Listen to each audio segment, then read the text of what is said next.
ఏంటి ఇష్క చాలా రిలాక్స్డ్గా కనిపిస్తున్నావు? నేను ఫుల్ రెస్ట్లెస్ అయిపోతే నీకు రిలాక్స్గా కనిపిస్తున్నాను బ్రో. ఏమైంది? ఏమైందా?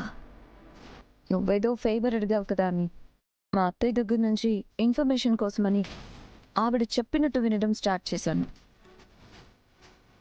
అమ్మో, మా అత్తయ్య మనిషి కాదు, మ్యాన్ ఈటర్. ఇన్ని రోజులు ఆవిడ తిండిపోతే అని అనుకున్నాను, కానీ ఆవిడలో చిన్న సైజు సైకో కూడా ఉంది బ్రో. నా దగ్గర అడ్డమైన చాకరీ చేయించుకుంటూ ఎంజాయ్ చేస్తుంది. సరే, ఇంతకీ తన నుంచి ఏదైనా ఇన్ఫర్మేషన్ వచ్చిందా లేదా? నీకు ఎదుటి వాళ్ళ ఎమోషన్స్తో అస్సలు సంబంధం లేదే. నువ్వు అనుకున్నది మాత్రం జరిగిపోవాలి.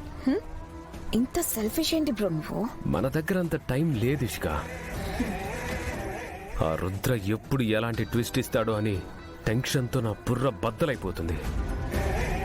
రుద్రని అడ్డుకోవడానికి మన దగ్గర ఏదైనా ఆయుధం ఉండాలి.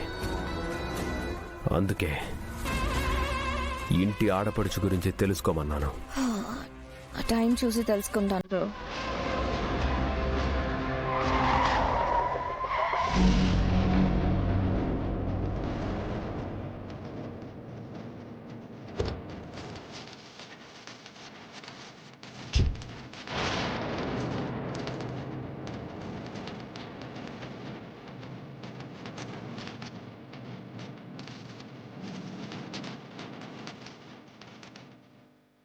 బ్రో, నీకు రుద్రబాబుని చూస్తుంటే ఏమనిపిస్తుంది? నథింగ్. నాకు మాత్రం మోడర్న్ గెటప్లో ఉన్న చాముండిలా కనిపిస్తున్నాడు. ఎప్పుడు ఏ స్ట్రాటజీ అప్లై చేసి మనల్ని తిప్పలు పెడతాడేమో అని టెన్షన్గా ఉంది. ఏంటి, అన్నా చెల్లెళ్ళు ఇద్దరూ కలిసి ఏదైనా ప్లాన్ చేస్తున్నారా? ప్లానా? మేమేం ప్లాన్ చేస్తాం బాబు గారు? మేము అసలు మీ గురించి డిస్కషన్ కూడా పెట్టలేదు. రిలాక్స్ ఇషిక. వీరు స్టార్ట్ చేయబోతున్న కొత్త బిజినెస్ గురించి ప్లాన్ ఏమైనా చేస్తున్నారా అని అడిగాను. దానికి నువ్వెందుకు కంగారు పడుతున్నావు?